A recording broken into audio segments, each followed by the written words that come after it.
우리 옆 사람 인사 한번 하시죠. 오늘 2019년의 마지막 예배인데 오늘 하나님의 특별한 은혜가 당신에게 있기를 원합니다. 인사 한번 해주세요. 네, 네, 감사합니다. 이렇게 원래 옛날 어른들이 처음하고 끝만 같이 해도 다 하는 거라고 그랬거든요. 이렇게 1년 내내 예배 오시고 마지막 예배 안 오시거나 첫 예배 안 오시거나 이러시면 좀 아쉽죠. 아쉬운 마음이 좀 있는 것 같아요. 오늘 2019년 마지막 예배인데 여러분 하나님이 여러분에게 또 새해를 살아갈 수 있는 그런 힘과 위로를 주시리라 확신합니다. 오늘은 속건제에 대해서 같이 말씀을 살펴볼 건데요. 오늘 레위기 5장 14절에서 6장 7절에 나와 있는 속건제에 관한 그런 규례를 제가 대신 봉독해 드리겠습니다. 여호와께서 모세에게 말씀하여 이르시되 누구든지 여호와의 성물에 대하여 부지 중에 범죄하였으면 여호와께 속건제를 드리되 내가 지정한 가치를 따라 성소의 세겔로 몇 세겔 은에 상당한 흠 없는 순양을 양떼 중에서 끌어다가 속건제로 드려서 성물에 대한 잘못을 보상하되 그것에 5분의 1을 더하여 제사장에게 줄 것이요 제사장은 그 속건제의 순양으로 그를 위하여 속죄한즉 그가 사함을 받으리라. 만일 누구든지 여호와의 계명 중 하나를 부지 중에 범하여도 허물이라 벌을 당할 것이니 그는 내가 지정한 가치대로 양떼 중 흠 없는 순양을 속건 제물로 제사장에게로 가져갈 것이요 제사장은 그가 부지 중에 범죄한 허물을 위하여 속죄한즉 그가 사함을 받으리라. 이는 속건제니 그가 여호와 앞에 참으로 잘못을 저질렀음이니라. 여호와께서 모세에게 말씀하여 이르시되 누구든지 여호와께 신실하지 못하여 범죄하되 곧 이웃이 맡긴 물건이나 전당물을 속이거나 도둑질하거나 착취하고도 사실을 부인하거나 남의 잃은 물건을 줍고도 사실을 부인하여 거짓 맹세하는 등 사람이 이 모든 일 중에 하나라도 행하여 범죄하면 이는 죄를 범하였고 죄가 있는 자니 그 훔친 것이나 착취한 것이나 맡은 것이나 잃은 물건을 주운 것이나 그 거짓 맹세한 모든 물건을 돌려보내되 곧 그 본래 물건의 5분의 1을 더하여 돌려보낼 것이니 그 죄가 드러나는 날에 그 임자에게 줄 것이요 그는 또 그 속건 제물을 여호와께 가져갈지니 곧 내가 지정한 가치대로 양떼 중 흠 없는 순양을 속건 제물을 위하여 제사장에게 끌고 갈 것이요 제사장은 여호와 앞에서 그를 위하여 속죄한즉 그는 무슨 허물이든지 사함을 받으리라.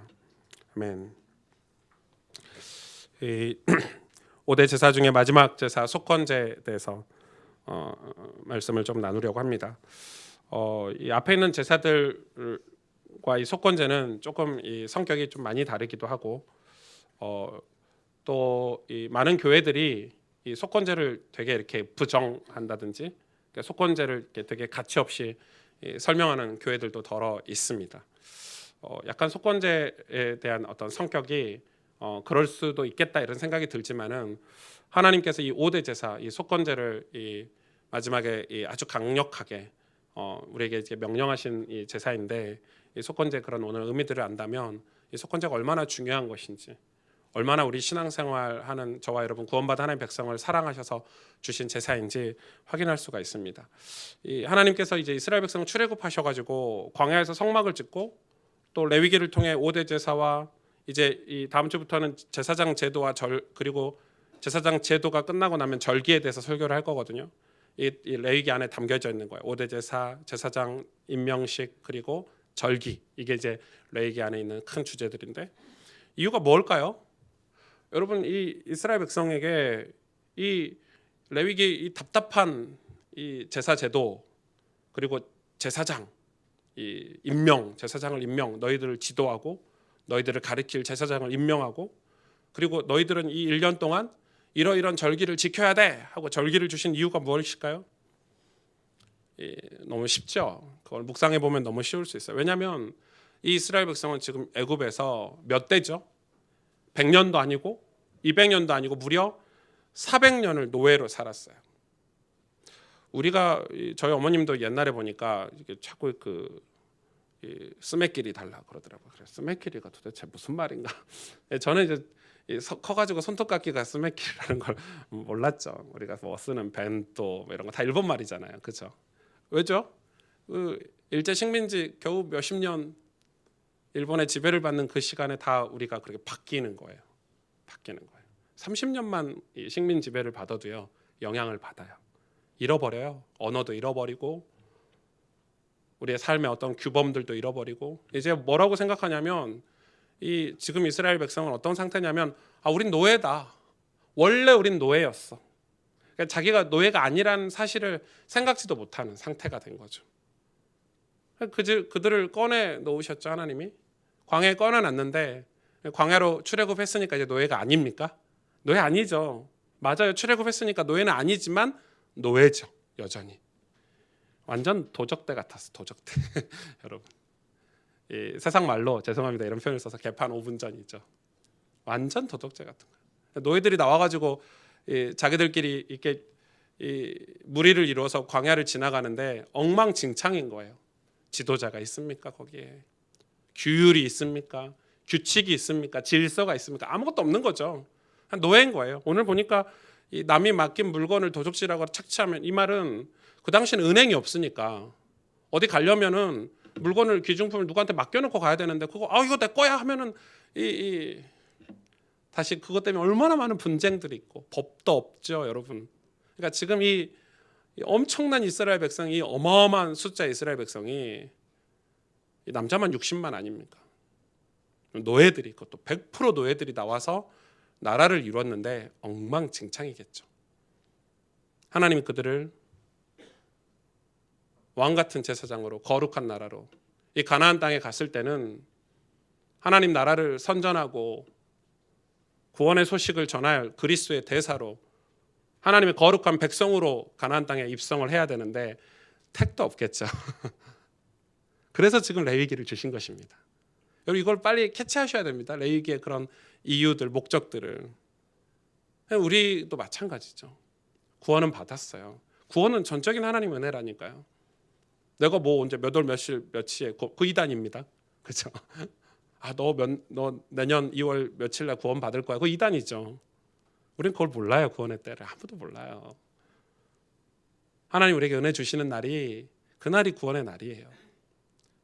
구원은 받았는데 내가 세상에서 하나님의 백성, 왕 같은 제사장, 거룩한 나라 될 수 있나요? 어떻게 보면 제가 봤을 때 교회 다니는 사람들이 불신자들보다 더 낫다, 이렇게 보는 사례가 많지 않더라고요. 제 느낌에 저를 비롯해서 더 도덕적이거나 그러진 않은 것 같아요. 꼭 이게 이렇게 신실한 믿음의 사람들 몇몇을 제외하고는 별반 구분도 안 되는. 지금 이스라엘 백성이 광야에서 딱 그런 모습인 거예요. 우린 그리스도가 대사가 돼야 되는데, 하나님 나라의 대사가 돼야 되는데, 여러분, 대한민국 대사라면 일본에 가 있는 대한민국 대사, 중국에 가 있는 대한민국 대사, 미국에 가 있는 대한민국 대사는 우리나라를 대표하는 사람이잖아요. 아무나 보냅니까? 가장 중요한 사람, 품격이 있고 인격이 훌륭하고 우리나라를 대표하는 사람이니까, 우리나라를 대변할 수 있는 사람이니까 다 갖춰진 사람을 보냅니다. 대사는. 그렇죠? 강대국일수록, 미국의 대사 아무나 안 보내겠죠. 그 큰 강대국의 대사니까. 그런데 하나님 나라의 대사로 이스라엘 백성을 부르셨는데, 실제는 지금 상태는 도적대 같은 거예요. 난장판이죠. 완전 노예죠. 하나님이 그래서 5대 제사를 통해서 그들을 바꾸시려는 거예요. 이게 지금 레위기예요. 왜 이렇게 복잡한가, 레위기가. 왜 이렇게 지금 지켜야 될 것 많고 하라는 것 많고 하지 말라는 것 많고 이런가. 여러분, 이 배경을 알면 이해가 되실 거예요. 이 상태로 이스라엘 백성이 가나안에 들어가면 어떻게 되겠습니까? 그런데 이 이스라엘 백성이 변화되는 것은, 저는 처음에 이 레위기를 묵상하면서 이렇게 생각을 했어요. 하나님 우리를 거룩하게 해서, 내가 거룩해져야 되는구나. 내가 조금 변화돼야 되는구나, 이렇게 생각했는데, 레위기를 묵상하고 출애굽기를 묵상하고, 제가 이번에 일본 오고 가는 그 시간에 이제 민수기, 신명기를 이렇게 읽었거든요.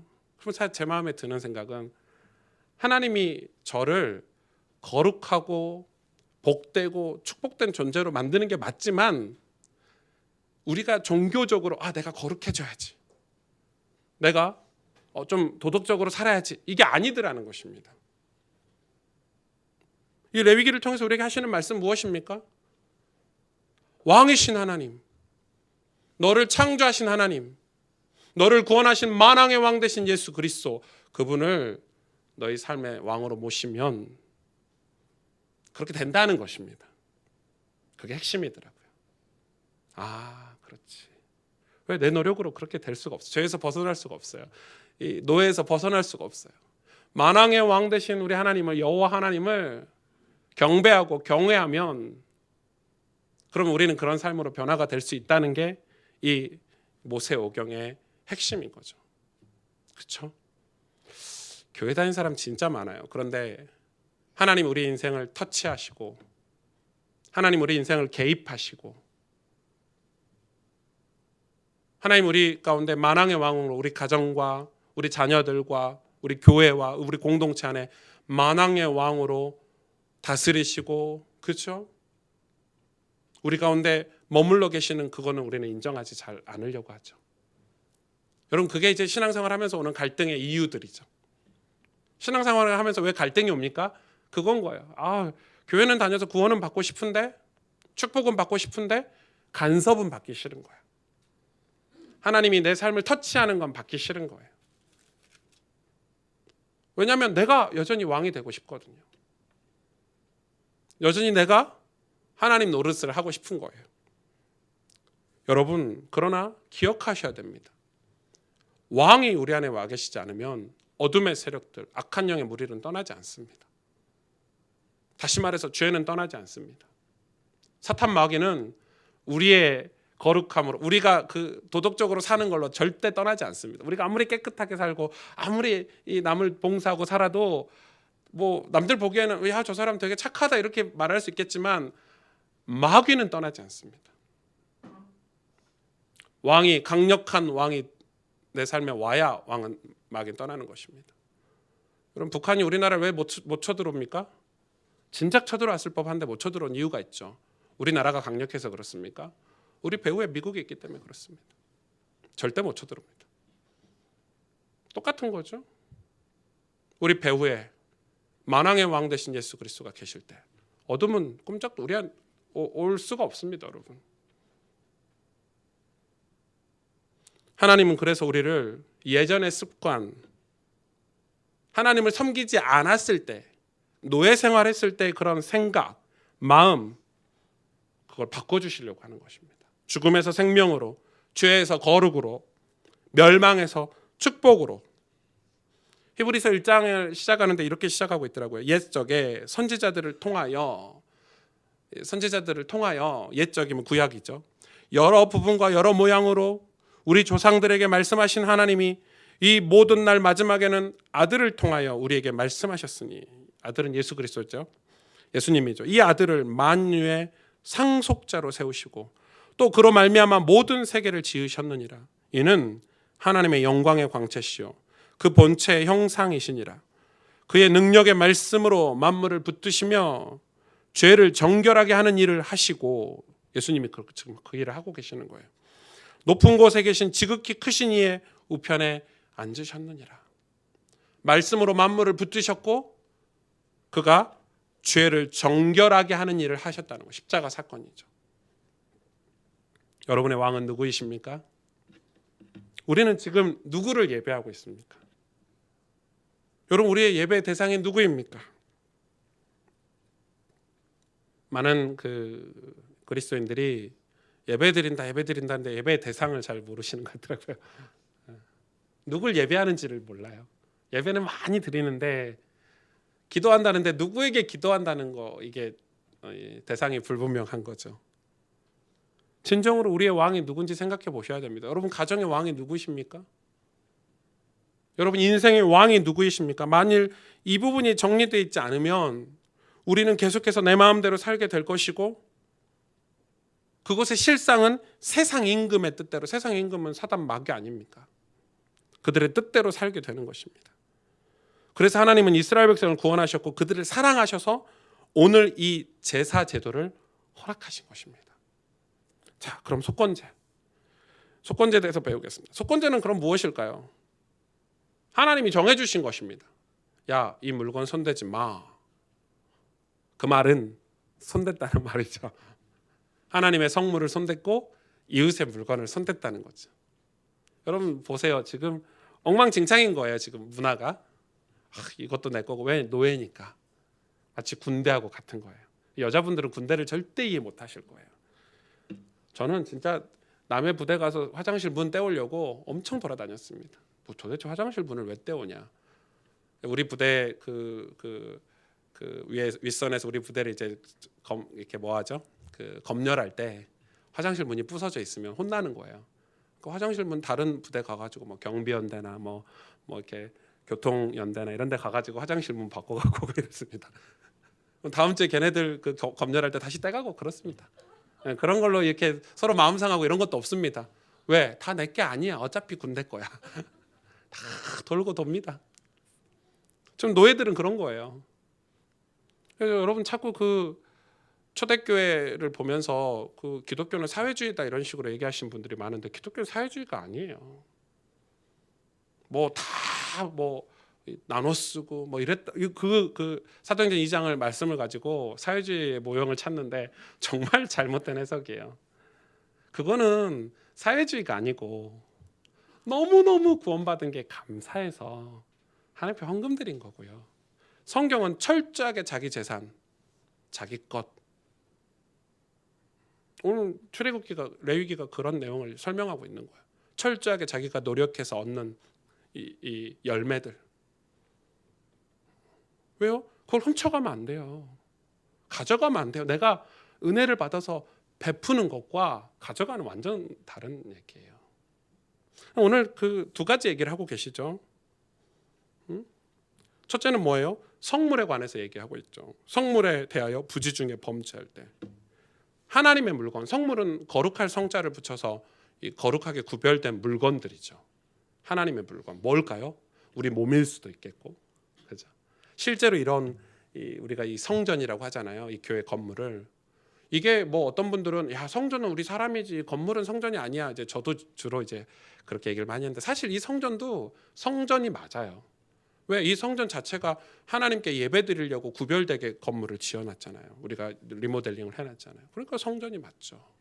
구별되. 이 양복도 제가 어젯밤에 엄청 고민했습니다. 전 양복 여러분은 이게 제가 양복 아무거나 입으시는 것 같지만 입는 거라고 생각하시는 것 같지만 전 나름대로 패션을 관심이 있는데 여러분은 별로 제가 패션이 왜 저러냐 이렇게 생각하시는 것 같은데 저는 나름 한 5분 정도 고민해가지고 내일은 이거 입어야지. 그러니까 지난주 크리스마스 때는 제가 그 전날 빨간 넥타이도 하나 사가지고 했는데 아무도 관심이 없더라고요. 그래서 저 나름대로는 그게 뭐죠? 구별된 거죠. 저한테 구별된 거예요. 많은 양복 중에서 내일 이거 입어야지. 이렇게 예배를 위해서 구별된 거죠. 그래서 성도로 그래서 우리가 세상으로부터 구별된 사람, 성도 이렇게 되는 거죠.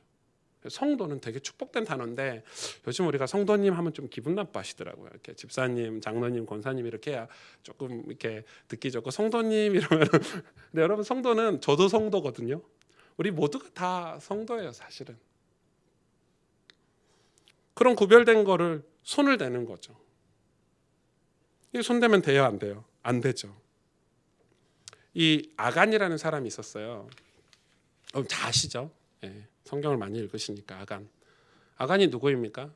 그 여호수아 이스라엘 백성이 이 가나안에 들어가서 이 큰 전투에서 승리합니다. 여리고를 무너뜨리고 그리고 조그만 그 성 아이성이라는 아주 여리고 성에 비하면 진짜 뭐 성도 아닌 거예요. 저 정도는 뭐 이렇게 그냥 가서 전투하면 돼. 근데 그걸 이 여리고를 무너뜨렸으니까 얼마나 교만했겠어요. 오만하고. 사실 여리고를 하나님이 명령하신 대로 말씀하신 대로 무너뜨렸으니까 그 겸손한 마음으로 감사한 마음으로 아이성도 하나님 어떻게 할까 물어봐야 되는데 물어보지도 않았죠. 아이성을 침략해서 금방 쉽게 정복할 수 있을 줄 알았는데 아이성에 가서 대패를 했습니다. 그런데 하나님이 지금 너희가 내 말을 듣지 않아서 패했다 이렇게 말씀하시지 않고 너희 중에 죄를 범한 사람이 있다. 내 물건에 손을 댄 사람이 있다. 이렇게 말씀하셨어요. 그걸 찾아내라는 거예요. 오, 찾아냈죠? 그 사람이 바로 아간이죠. 아간이 아이성을 전투하고 나서 그 전리품들을 하나님 앞에 드려야 될 전리품을 손을 댔는데 뭐요? 외투 한 벌. 그게 너무 욕심났던 모양이에요. 그 외투 한 벌. 그 외투 한 벌을 훔쳤는데 하나님이 이것 때문에 너희가 전쟁에서 패한 거야. 그 마음 때문에, 잘못된 마음 때문에. 엘리 제사장의 아들 아시죠? 누구죠?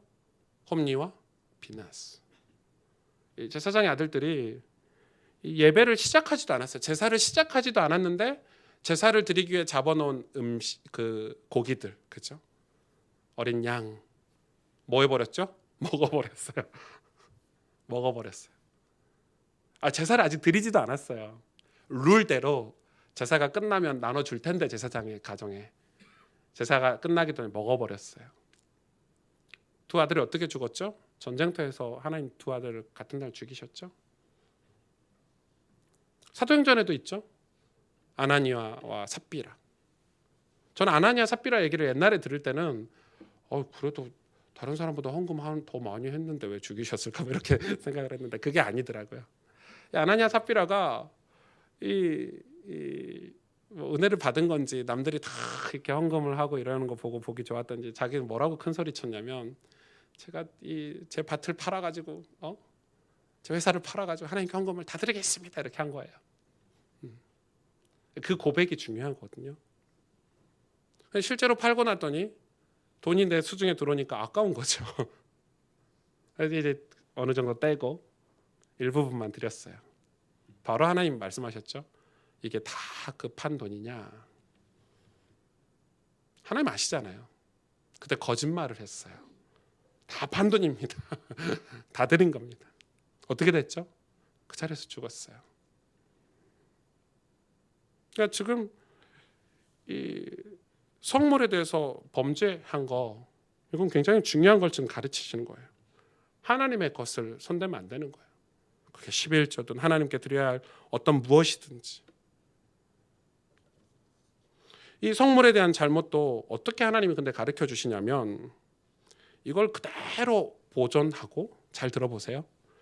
이걸 가져간 걸 그대로 갖다 주고 거기에 5분의 1을 더해서 갖다 주고 그리고 유일하게 다른 제사는 가난한 사람도 하나님이 배려하셨고 부자도 배려하셨고 다양한 그 뭐 비둘기나 뭐 염소나 순양이나 이렇게 다 했지만 유일하게 속건제만 흠없는 순양으로 드리게 하셨어요. 어려운 거죠. 까다로운 거죠, 지금. 그러니까 그 양을 또 잡아서 줘야 되는 거예요. 100만 원을 내가 가져갔으면 5분의 1이니까 120만 원을 주고 또 양도 잡아야 되고 그리고 속건제도 드려야 되는 거예요. 근데 보니까 이웃의 물건도 마찬가지인 거예요. 이웃에 대한 물건에 대한 개념 이게 없던 시절이에요. 그 당시에는 없던 시절이에요. 노예 생활하면서 뭐 남의 것 가져다 쓰고 뭐 이런 뭐 문제가 되지 않았던 시절이죠. 물건 있으면 그냥 집어가고.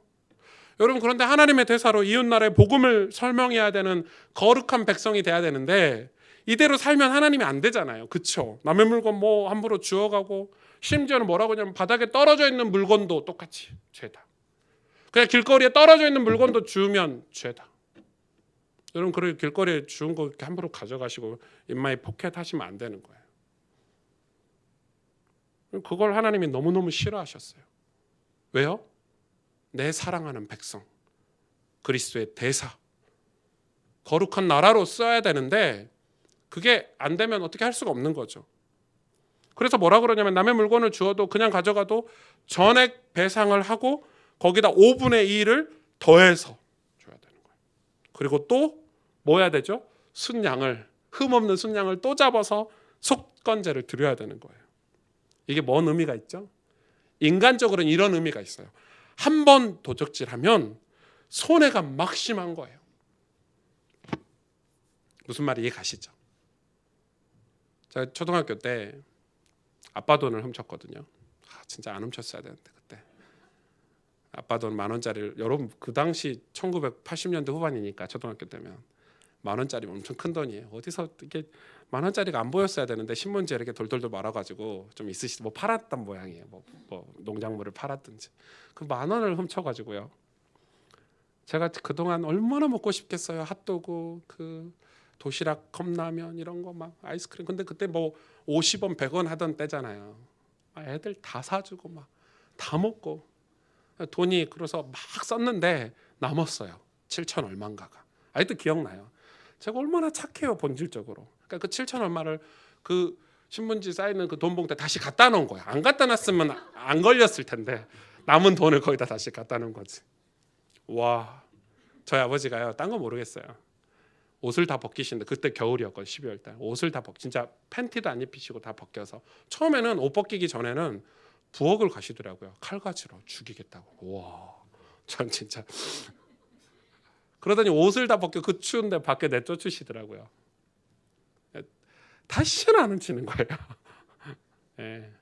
절대 저는 뭐 이렇게 뭐 돈이 뭐 몇 억이 쌓여 있어도 칼 갖고 여러분 그 이미지가 얼마나 무서운지 아버지가 그런 건 잘해 주셨던 것 같아요. 지금 생각하면 좀 하나님 딱 그런 거예요. 지금 남의 물건 손대? 너희 복음 전하는 전도자 너는 세상에 빛과 소금이 돼야 되는데 지금 남의 물건 손대? 그 습관 고쳐줘야 되겠네. 400년 동안에 노예 생활하던 거 철저하게 하시는 거예요. 그래서 다시는 안 하도록. 예수님도 이거 이야기하셨죠. 이 남의 물건에 대해서. 여러분 성경 곳곳에 속건제가 있어요. 마태복음 5장에 하나님께 예배드리러 왔죠. 여러분 하나님께 예배드리러 왔으면 얼마나 좋아요. 얼마나 감사해요. 그래 잘 왔다 예배드리면 되지. 이렇게 말하면 될 텐데 예수님 뭐라 그랬죠? 예배드리러 왔는데 너희 형제와 다퉜느냐? 너희 형제와 지금 사이가 좋지 않느냐? 다시 돌아가라. 돌아가서 형제와 화목하고 와서 예배드리라. 그게 속건제예요. 여러분. 그게 속건제예요. 하나님 예배 안 받으신대요. 남의 물건 훔친 사람의 예배를 안 받으신대요. 그 문제 해결하고 예배드리러 오라는 거예요. 그거 다 변상하고 배상하고 용서받고 와서 속건제를 드리라는 거예요. 속건제는 속죄제하고 제사 형태는 똑같아요. 지금 우리 한국 교회, 지금 교회에 대한 불신자들의 이미지가 있잖아요. 마음이 아프죠. 저도 많아요. 저는 약속에 잘 안 늦거든요. 근데 뭐 제가 아는 분이 약속 1시간, 2시간 뭐 늦는 데는 맨날 늦어. 여러분 약속을 늦는 게 얼마나 나쁜 건지 아세요? 상대방에게. 나는 1시간, 2시간 기다리는 게 뭐 한가해서 기다립니까, 여러분? 근데 와가지고 뭐라고 그러냐? 아유, 하나님이 축복해 주셔가지고 얼마나 감사한지. 아유, 하나님이 우리 가정에 은혜 주셔서 얼마나 감사한지. 밀양이라는 영화 보셨죠? 아주 중요한 영화예요. 저는 그 영화 감독이 누군지 모르고 이 속건제를 아는 사람이에요. 한 여인이 남편이 이제 아이를 낳고 남편이 죽었어요. 이 아이와 함께 남편 고향에 가서 살아야 되겠다. 고향에 가서 살아야 되겠다 해서 고향을 내려갔죠. 그래서 이제 거기서 누굴 만났어요? 교회를 만났어요. 신앙생활을 하는 거예요. 여러분 예수님을 믿고 너무 감사해서 구원의 십자가 은혜 감사해서 그래 신앙생활을 하고 있었는데 어느 날 자기 딸이 어떤 유괴 당해서 살인을 당하잖아요. 와, 그걸 어떻게 버텨요? 그게 뭘로 버텼죠? 신앙의 힘으로 버틴 거예요.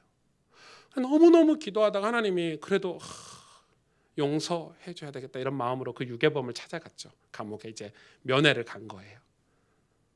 충격됐죠. 저는 그 영화 보면서 그 장면이 잊지를 못하겠더라고요. 유괴범 뭐라 그러죠? 나 감옥에서 예수 믿었다고. 나 하나님이 나 다 용서해 줬다고. 그러니까 이 전도연이 거기서 이제 정신이 이제 헷가닥하죠. 보셨어요?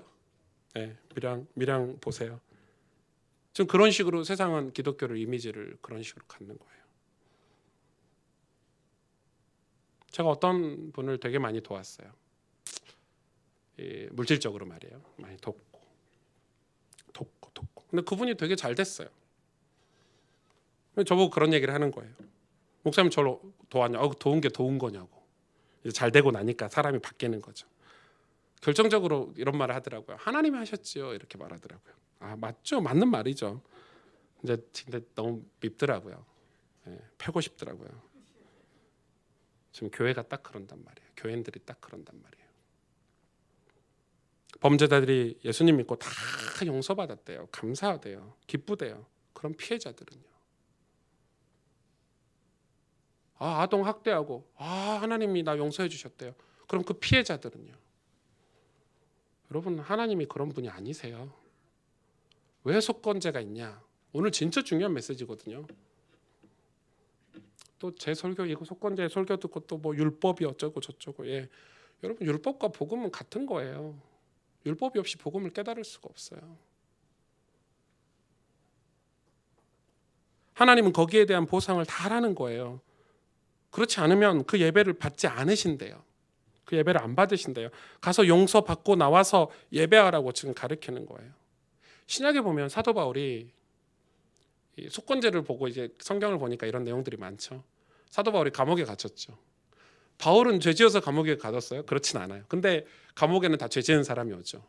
누가 왔냐면 어떤 한 청년이 왔어요. 알고 보니까 그 당시에 노예제도가 있을 때니까 노예예요. 종이에요. 종이 왔는데 종에게 왔으니까 바울 입장에서는 감옥에 왔으니까 복음을 전해서 예수님을 믿게 한 거예요. 그래서 이 사람이 복음을 받고 예수를 믿었어요.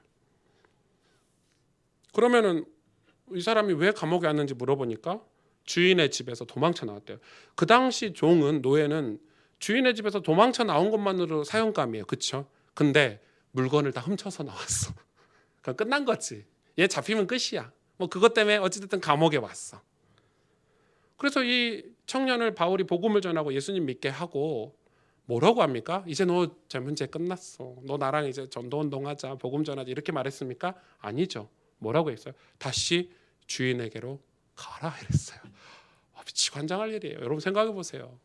물건 다 훔쳐가지고 도망쳐 나와서 감옥에 갇혀 있는데 다시 주인에게 가라는 거예요. 가면 어떻게 돼요? 맞아 죽겠죠. 근데 바울이 가라는 거예요. 가서 맞아 죽을지언정 가라는 거예요. 가라는 거예요. 그런데 알고 봤더니 그 주인이 누군가 알고 봤더니 바울이 자기의 제자네 빌레몬. 그래서 이 청년 이름 아시죠? 오네시모라는 청년을 보내면서 빌레몬에게 쓴 편지가 빌레몬서 한 장짜리예요. 가슴 절절하게 썼잖아요. 그것도 친필로. 원래 바울은 친필로 글을 쓰지 않았어요. 더디오라는 대필자가 있었어요. 항상 유일하게 친필로 쓴 게 빌레몬서예요. 이 오네시모를 보내면서 가서 예수 믿으면 우리는 자유인이라고 해요. 근데 바울은 오네시모에게 너 자유인이야 이렇게 말하지 않았어요. 주인에게 가서 문제 해결받고 와. 네가 진짜 그리스도의 제자가 되려면, 네가 진짜 자유인이 되려면 이거예요. 하나님이 가르쳐 주신 거예요. 성경에. 만약에 이게 5대 제사가 아니고 4대 제사였다면 앞에 제사들 4가지 제사로 우리 제 문제 해결받고 구원받고 이걸로 끝났다면 맞는 말이에요. 그러나 하나님은 여기다 속건제를 집어넣어 주셨어요. 속건제를 반드시 지키래요. 심지어는 다른 제사보다 더 까다로워요. 이 속건제에 앞서 4대 제사와 이 속건제는 이 앞에 4개 이 앞에 4대 제사와 연결된 제사예요. 예수님을 만나고 구원받으면 죄사함 받으면 우리는 우리의 삶 속에서도 진짜 회개를 사실은 해야 돼요. 다시 말해 예배와 삶이 연결돼야 되고 구원과 내 인생이 연결이 돼야 돼요. 여러분 그러고 보세요. 지금 한국교회 문제 많죠? 왜요? 예수 믿는 것과 내 삶을 분리시켜 놔버렸어요. 교회 다니는 것과 내 삶을 이중적으로 이렇게 나눠 놔버렸어요. 얼마나 심한지. 복음 있으니까 괜찮대요. 제가 이야기하거든요. 복음 있으니까 괜찮은 게 아니라 복음 있으니까 더 안 괜찮은 거야. 복음 있으니까 우리는 더 잘 살아야 되는데, 복음 있으니까 더 잘해야 되는데, 복음 있으니까 더 막 사는 거예요.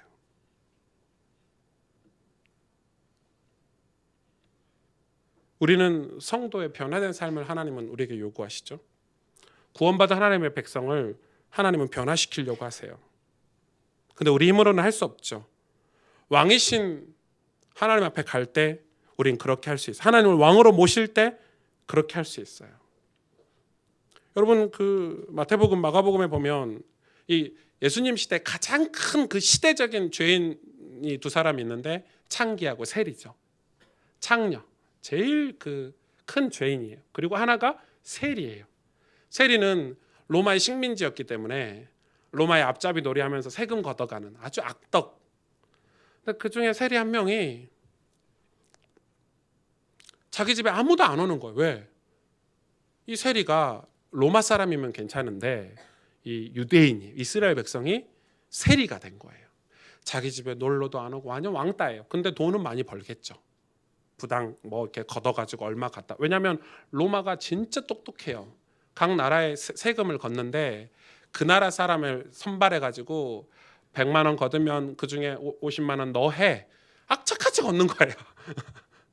그게 이제 이 로마가 이제 이 각 나라를 다스리는 방법 중에 하나였거든요. 이 세리가 여러분 50만 원만 로마에게 내면 되는데 한 200만 원 걷으면 150만 원 자기께 되겠잖아요. 세리는 이스라엘 사람들에게 일을 가는 존재예요.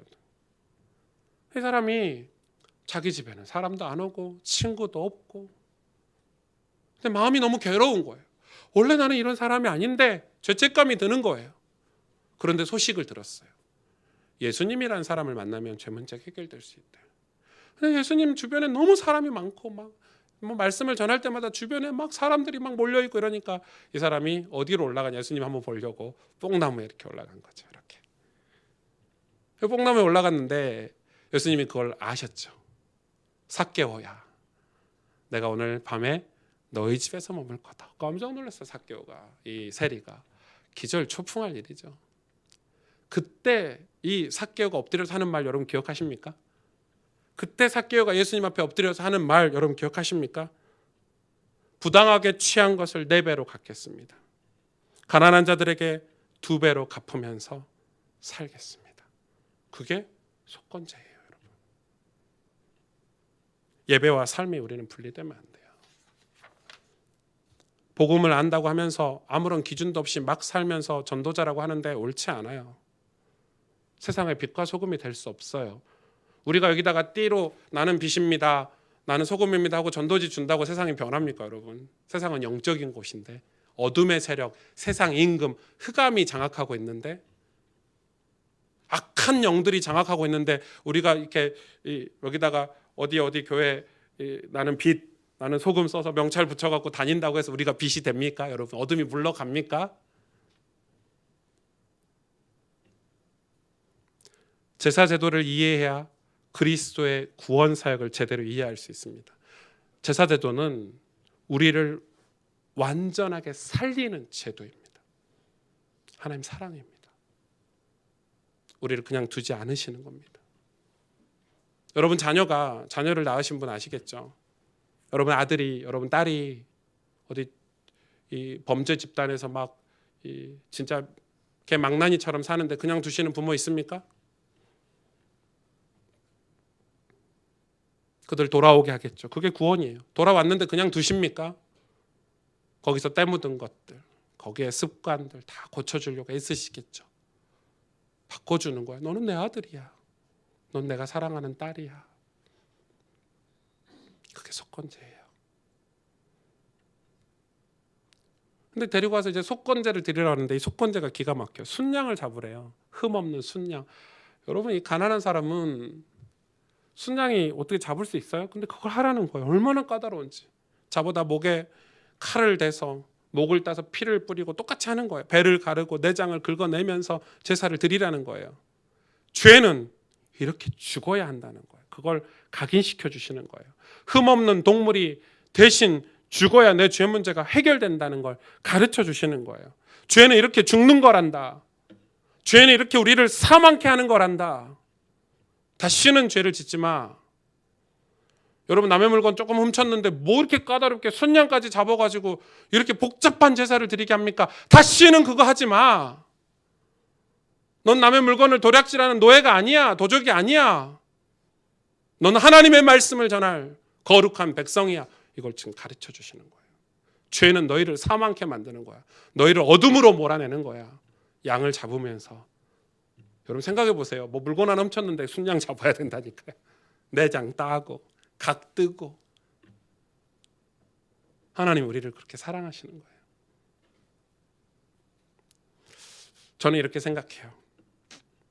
죄가 드러나는 건 축복이에요.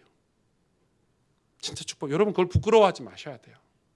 죄를 자꾸 숨기시면요, 절대 그 죄 문제 해결 못 받습니다.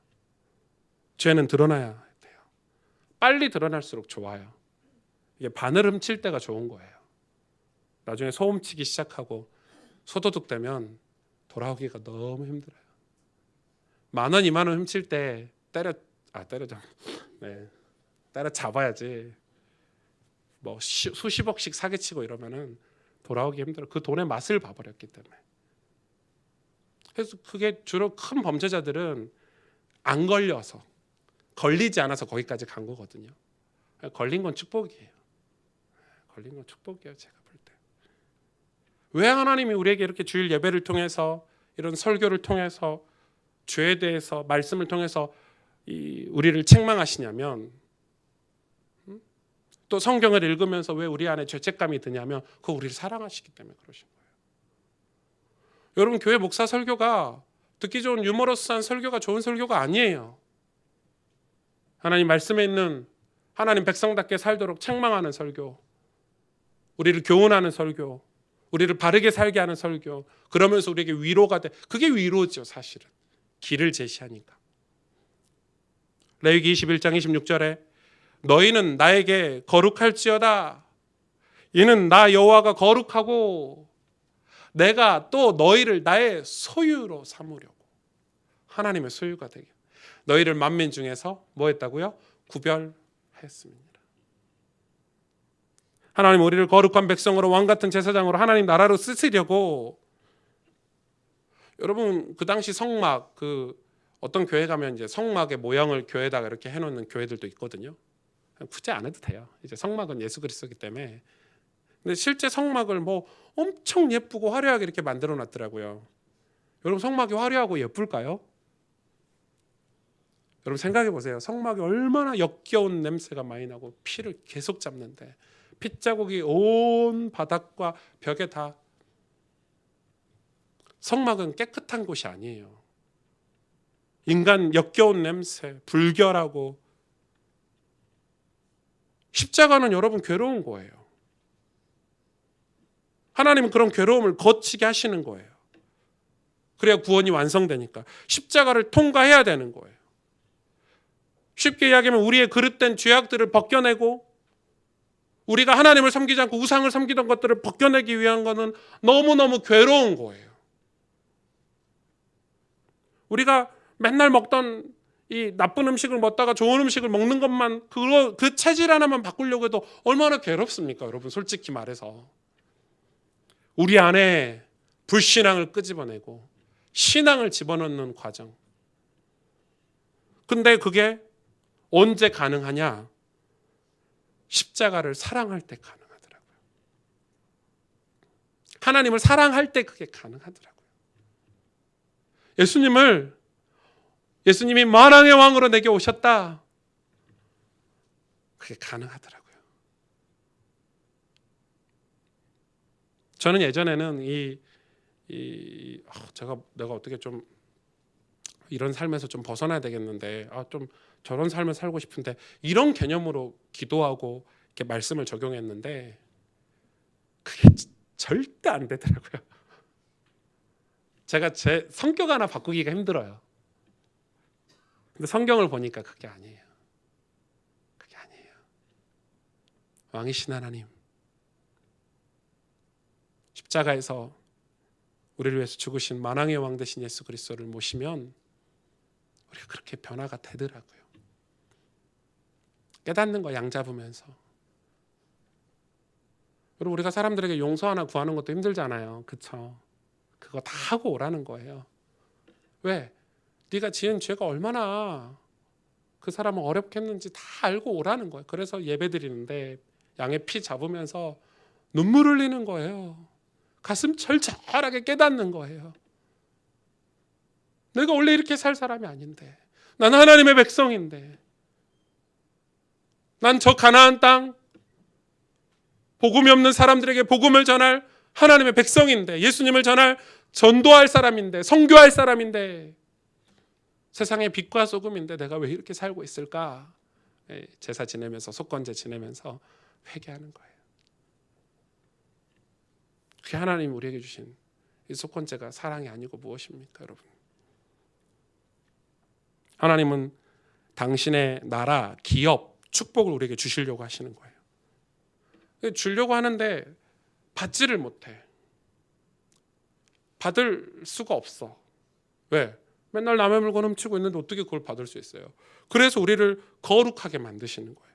왜? 하나님은 거룩하시기 때문에 죄와 함께 있으실 수가 없어요. 그래서 우리를 거룩한 존재로 만드셔서 하나님 함께 하시는 거예요. 그게 제사의 목적이에요. 노예 같은 우리 인생, 노예 같은 우리 생각, 노예 같은 마음 다 바꾸라는 거예요. 하나님의 사람으로, 믿음의 사람으로 살라는 거예요.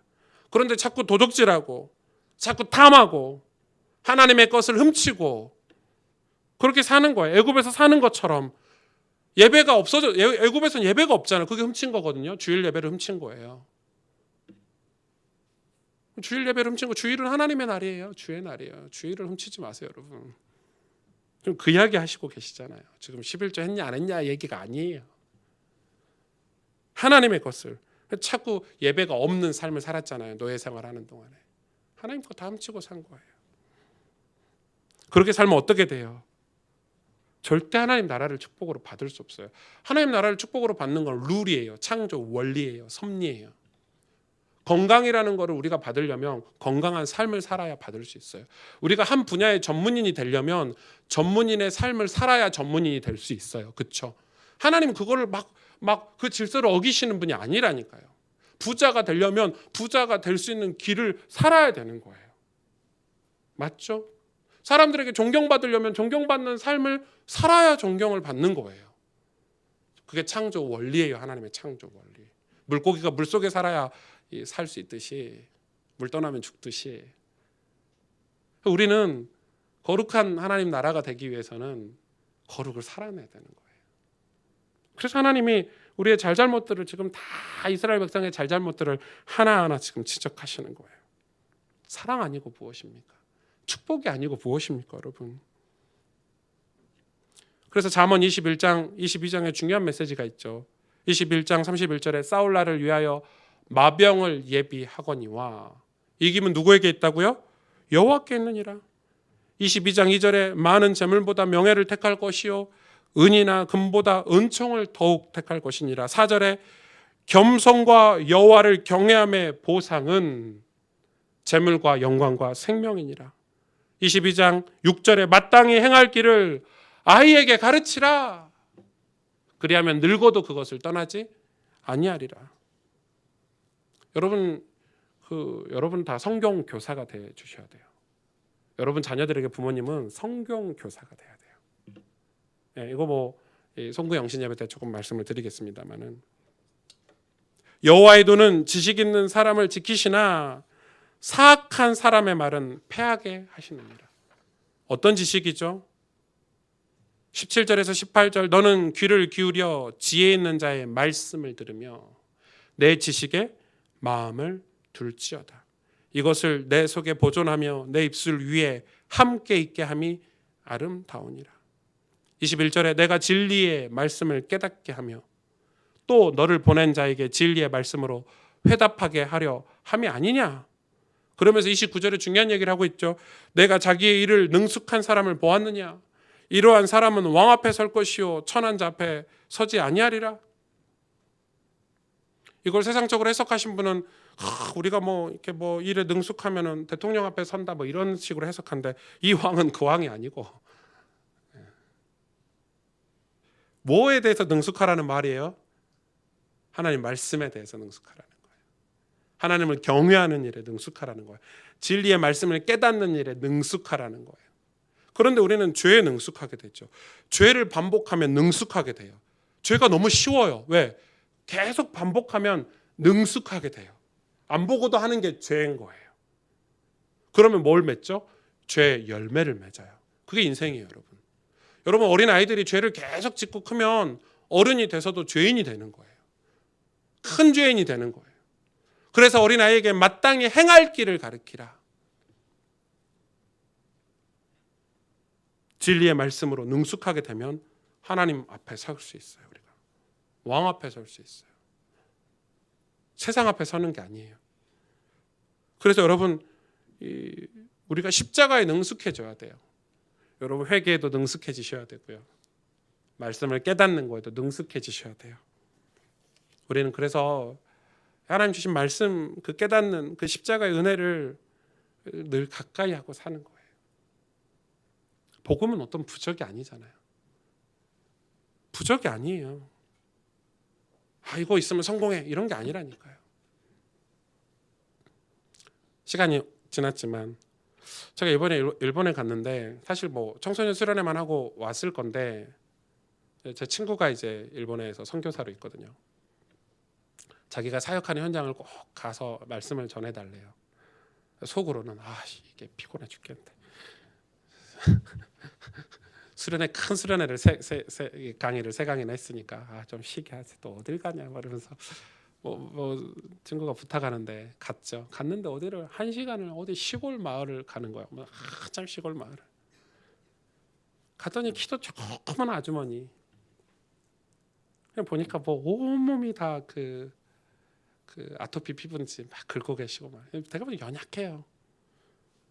그래서 제가 이제 가는 길에 좀 얘기를 들었지만 나중에 알고 보니까 복음을 받았는데 너무너무 감사한데, 이 사람이 그 마을에서 굉장히 악한 사람이었대요. 못됐게 하고 뭐 이런 거 있죠. 돈도 자기만 많이 벌고 막 자기만 잘 살고. 근데 복음 받고 나니까 이 마을 사람들의 영혼이 막 생각나서 견딜 수가 없어서 자기 집을 개조해서 아예 교회로 만들고, 자기 집이 몇 개 되는데 또 개조해서 카페를 만들고, 그래서 이 마을 사람들에게 회개하는 마음으로 복음을 전하는 거예요. 놀랍죠. 자기는 생각하지도 못했대요. 우리 마을에 저런 과부가 있는 줄, 저런 영적인 어려움을 겪고 있는 사람이 있는 줄 생각지도 못하고 살았대요. 그 중에 또 한 분은 오셔가지고 이분한테 복음을 듣고, 이분도 똑같은 거야. 남편이 맨날 자기 때리고 괴롭히고 이런 사람인데 복음을 받고 남편이 예수님을 믿고 자기 집을, 이제 이 마을의 아이들, 자기 자녀한테 잘못했던 걸 생각하고 회개하는 마음으로 이 보육원을 만든 거예요. 우리나라 보육원 고아원이지만 거기 보육원 어린이집을 만든 거죠. 갔더니 그 어린이집 예배드리러 갔던 선생님들도 다 예수님 믿고 있고, 그냥 와, 무슨 마을에 뭐 이런 일이 벌어지나. 제가 속건제를 묵상하고 있었는데 이게 속건제가 아닌가. 가서 갚어라 이 말이 아니에요. 돈 갚어라 이 말이 아니더라고요. 우리가 구원받고 나면 우리의 과거 사단의 종노릇, 노예 생활, 마귀의 노예로 살았던 삶의 그릇된 생각과 마음을 바꿔서 십자가 앞에서 사는 우리가 이젠 세상에 복음을 전하고 그들을 용서해주고, 근데 그게 나 복음 있고 너는 복음 없으니까 너 예수 안 믿으면 지옥 가, 이게 아니잖아요. 사죄하는 마음으로. 사도 바울이 그렇게 고백을 하잖아요. 내가 그리스도의 종이 되어 내가 너희를 핍박하고 살았는데 이제는 너희를 섬기며 살겠다. 여러분, 그게 속건제가 아닐까. 2019년을 뒤로 하고 2020년을 이제 맞이할 텐데 이번 주 화요일 날 이제 송구 영신 예배가 있습니다. 저는 기도하고 있어요. 우리 안에 있는 모든 죄악들, 오만과 교만들이 사라지고 그릇된 죄악의 삶에서 벗어나고, 속건제뿐만 아니라 우리에게 5대 제사가의 삶이 회복되어서 진짜 은혜가 우리 삶에 능숙하게 되어서 가슴 아픈 시대를 살고 있는데, 마음 아픈 현실을 살고 있는데, 우리가 그들에게 한 줄기 예수 그리스도의 빛을 전해주는 그리스도의 대사로 주님 사랑한다고 고백할 수 있는 그 은혜를 전해줄 수 있는 신실한 믿음의 그리스도의 제자로 우리가 준비를 해야 되지 않을까. 여러분, 이런 응답을 함께 받기를 원합니다. 기도하겠습니다.